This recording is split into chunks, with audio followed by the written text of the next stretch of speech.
Good morning student. Next topic है हमारा electromagnetic wave theory. ठीक है, ये बेटा आपने नेक्स्ट उसी के नेक्स्ट कंटिन्यू लिखना है आगे। जो पिछले टॉपिक का लिखे हैं आपने उसी का नेक्स्ट आगे है topic electromagnetic wave theory.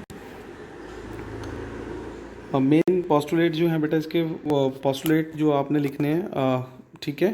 First one, the radiation consist of electric and magnetic field oscillating perpendicular to each other and both are perpendicular to the direction of propagation of radiations।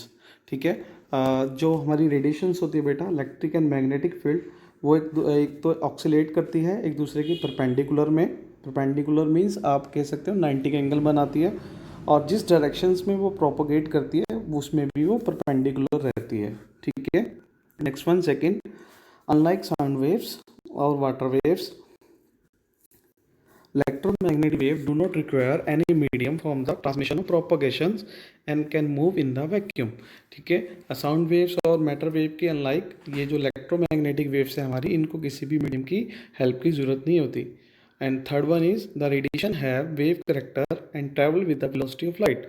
जो आपकी radiation है ये wave character के साथ wave character रखती हैं और velocity of light से चलती हैं। जो वेलोसिटी ऑफ लाइट आपने पढ़ा होगा वो होता है 3 × 10⁸ है बेटा। यहाँ पे 3 × 10⁸ मीटर पर सेकेंड। ठीक है, इसको राइट डाउन कर लेना।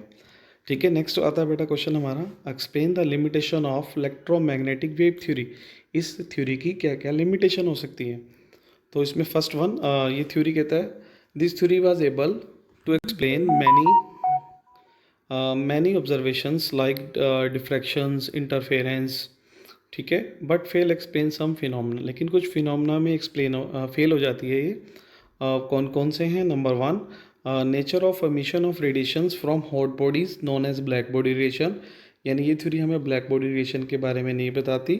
Ejection of electron from the metals, metal जो आपके ठीक है सॉरी जो इलेक्ट्रॉन्स आपके इजेक्ट होते हैं मेटल से, यानी फोटो इलेक्ट्रिक इफेक्ट को नहीं एक्सप्लेन कर सकती।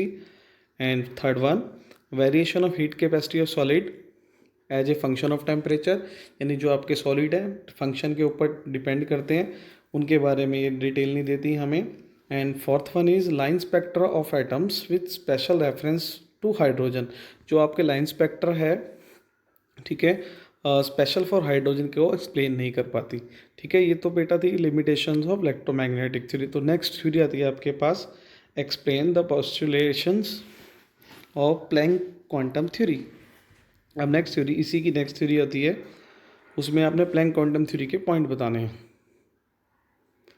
फर्स्ट वन इज, ये थ्योरी कहती है number one, radiations like light and heat are always associated with energy.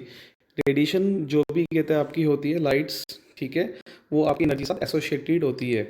And second one, radiate energy is neither emitted nor absorb continuously. जो भी आपकी एनर्जी इमिट हो रही है according to this theory not continuously but discontinuously in the form of, ठीक है, in the form of small packet of energy. यहाँ बेटा पैकेट वर्ड है, पैकेट एनर्जी, जिसको आप नेम देते हो quanta. And third point is the amount of energy associated with each quantum और photon is given by the relation E equal to, इसको आप रीड करोगे H न्यू।